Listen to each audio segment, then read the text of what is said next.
So our next segment on understanding the active voice for verbs is to talk about 3 key verb types. There are a lot of verb types, and we could spend a lot of time talking about types of verbs, but we simply want to talk about 3 key verb types so that you can be able to differentiate and distinguish what is the active and the passive voice. So let me introduce you to these verb types by writing up on the board 4 sentences, and then I'm going to ask you which of these sentences, how many are in the active voice.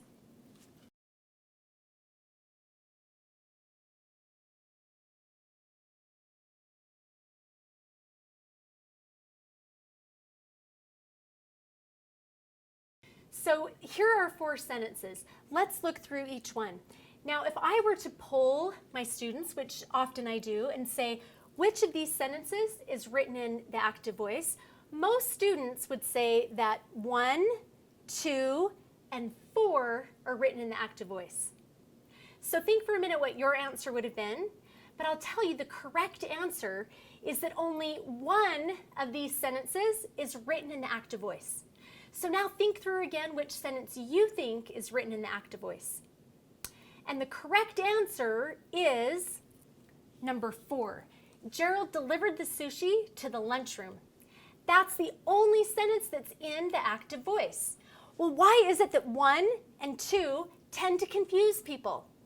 The key is understanding that sentences 1 and 2, 3 and 4 all are using different verb types. And there's only one verb type that takes the active and the passive voice. It's the transitive verb type.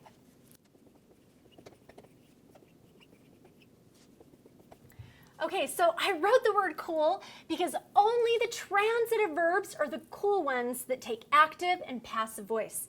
Well, let's talk about what's happening in these sentences and try to identify which verb types are being used. So in our active sentence, the subject of the sentence is Gerald, and the verb of the sentence is delivered. This is a great example of a transitive verb. So in this sentence, the actor of the action is doing the action, right? Gerald delivered, and he transferred that action to an object, to a direct object. So Gerald delivered, and here's my object, the sushi. So only a transitive verb, a verb that transfers action directly from the actor of the action to its object, only that transitive verb can be written in the active voice. Now, transitive verbs can not only be written in the active voice, they can also be written in the passive voice.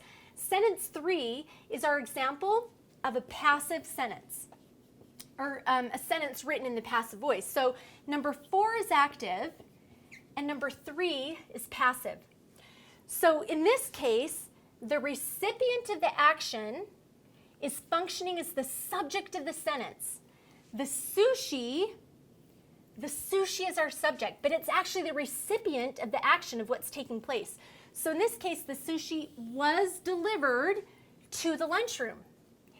Now we'll talk in our next segment about why passive.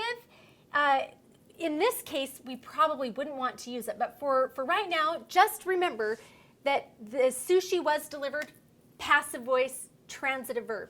So what's happening in sentence number 2? John ran to the office. Well, I hope that your ear can start to hear that this is not functioning as a transitive verb. I mean, it's not like John ran something to the office, right? John ran, he did a process. He's in process and in motion, and he's doing that running to the office. Okay, so John is in process of doing that motion. And the rest of the sentence, the complement, is telling us more about that process action that he's taken. We call this type of verb an intransitive verb. Intransitive. Something is in process or in motion, but there's not a transfer of action from the actor to a direct object. So John ran to the office. Now what's happening in sentence number 1? Leslie is happy. That's a good thing, right? Well, the word happy is describing Leslie. So this word right here is a big tip-off. We call this a state of being verb. Happy is describing Leslie's state of being. She's happy. So this is a state of being verb.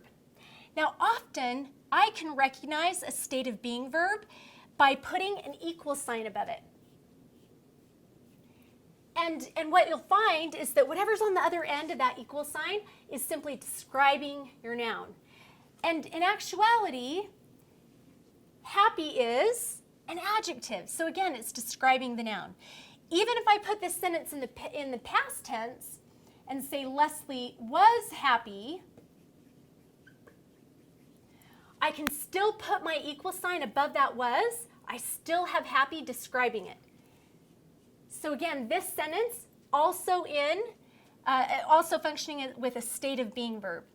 So let me put up on the board 3 different sentences and have you look at them with me to try to identify, are they transitive, intransitive, or state of being?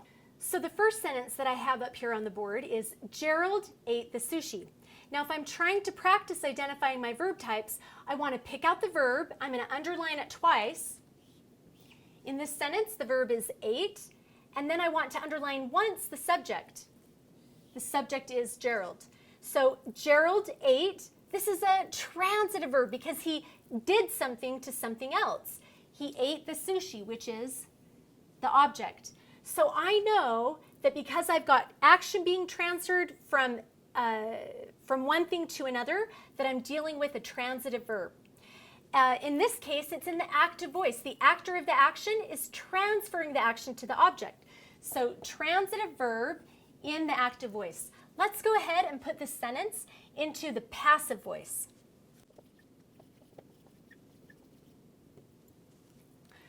Okay, so again, I'll approach this process of identifying my verb type in the same manner. I'm going to underline my verb twice, was eaten. So this word group is functioning as my verb, and then I'm going to underline the subject, sushi. Now, even though it's not the sushi that did the eating, it was Gerald who did the eating, this is still a transitive verb. Ate and is still a transitive verb, only now it's in the passive voice because the recipient of the action is functioning as the subject. Now, in this case, even if I put that it was by Gerald that the sushi got eaten, the sentence is still transitive and it's still in the passive voice. As long as the recipient of that action is functioning as the subject, the sentence is in the passive voice. So in this case, I have transitive with the passive voice. So let me go ahead and put up now a third type. Okay, so I showed you the transitive active and the transitive passive. Now we're going to look at this sentence and figure out what's going on here. So the manager was upset. Don't let the fact that I have was make you automatically think this is going to be passive, right? Because remember, only transitive verbs go into active or passive voice. So this verb type is actually state of being. So this is a state of being. Remember, I know this because I can put an equal sign above the was, and the adjective coming after the equal sign is actually describing the manager. The manager was upset. The manager was happy. The manager was sad. When I use an adjective after a state of being verb is, am, was, were, then I'm describing whatever that noun or subject is. So now let's go to our third and final type of verb that we're going to talk about in this segment. So now we have our next and final sentence. Carol arrived at the meeting. So again, let's underline our verb, which is arrived, and I'm going to underline that twice, and then I'm going to underline Carol once. So it's clearly not a state of being verb, and I know that it's not a transitive verb because it's not like I'm arriving something, like I have something right here and I'm, hitting it or doing it, like arriving that thing, right? I'm not transferring action to it. This is an intransitive verb. It's describing a process or emotion. Carol arrived. This is something that she's doing in process and emotion at the meeting. So this is an example, again, of an intransitive verb. Understanding these three verb types, transitive, state of being, and intransitive, helps us more clearly be able to recognize when we're dealing with the active and passive. Now, I want to point out one more thing about transitive and intransitive verbs. Let me put a final sentence up on the board.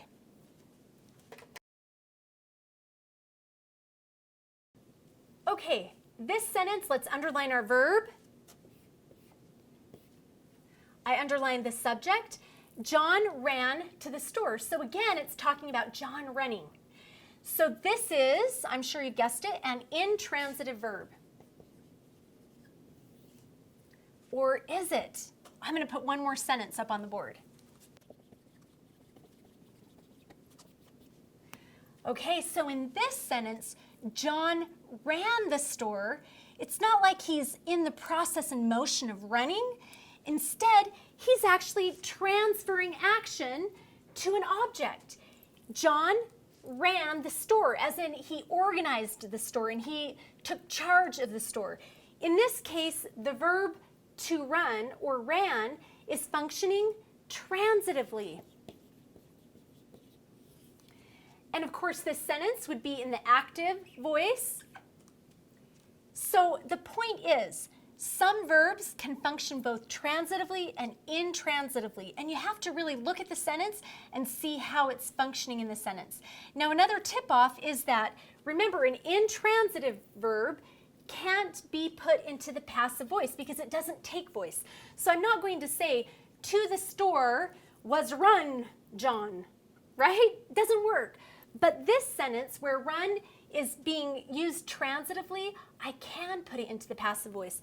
The store was run by John.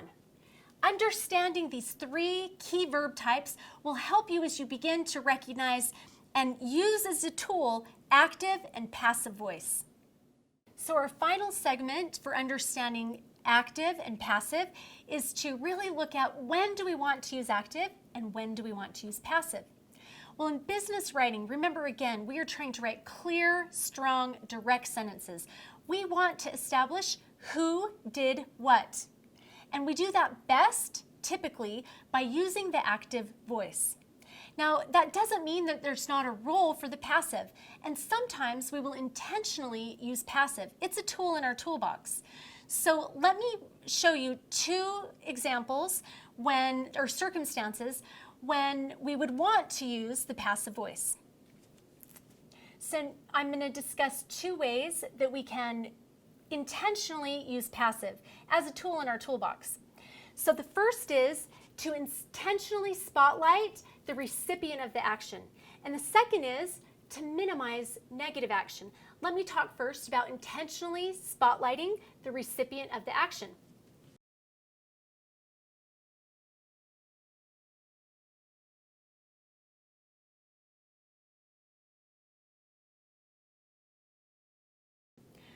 Okay, so let's put this sentence up here on the board. The HR department awarded Sarah a service certificate. So the first thing that I'm going to do is underline my subject and underline my verb. The HR department is my subject and awarded is the verb. This sentence then, I look at the sentence and I say, okay, is this active or passive? Well, this sentence is in the active voice. But let's think about this sentence, okay? It's in the active. What's being emphasized in the sentence? I mean, and let me give you the tip for how you look at what's being emphasized. Think of it this way. Imagine you've got a spotlight, and it doesn't really matter what words you have up here. The spotlight is always shining on the subject. It's getting the most attention. You need to stay a little to your left, so keep going. Okay, so here is Right where you are now. a little to my right. Yeah, right there. So here's my spotlight. The spotlight is highlighting the HR department. So the HR department awarded Sarah a service certificate. Well, is that really what we want to emphasize? Let's put this sentence into the passive voice and see what happens.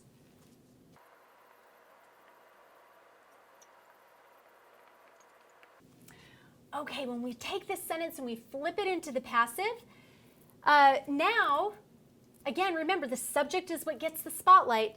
Sarah is the subject, was awarded, which is a passive construction, is the verb. Sarah is being emphasized. So in this case, this sentence functions actually better in the passive. We want to intentionally emphasize that it was Sarah who was awarded the certificate.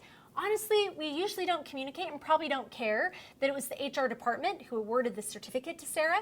So even though we mentioned that it was Sarah who received it in this sentence, because this sentence is active, the subject is getting the natural attention, getting that natural spotlight.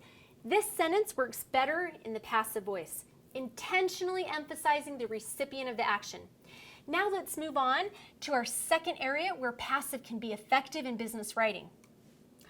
So the next sentence that we're going to look at is an error was made on the report. So for this particular sentence, we are emphasizing the recipient of the action.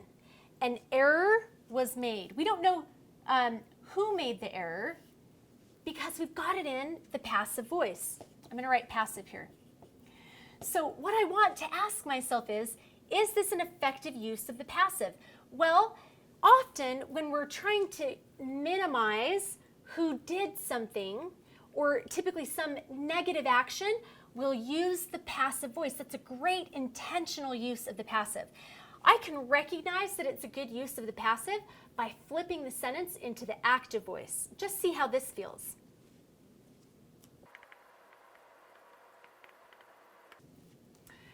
Now I've taken the sentence and I've put it into the active voice. In other words, I've given you who did what. Well, imagine that you're sending out a company letter and you've got something that says, John made an error on the report, so we need to go ahead and reconstruct the whole design of the program. Typically, we don't write like that. We don't write in a pointed way to pinpoint negative action. We use the passive to minimize negative action and to give intentional emphasis on the recipient of the action and de-emphasize the actor of it. So again, let me restate that hypothetical business sentence. An error was made on the report, so we need to redesign the program. That alleviates blame and it minimizes that negative action. So when you're dealing with active and passive, remember typically we want to have sentences in the active voice because it makes them strong and clear.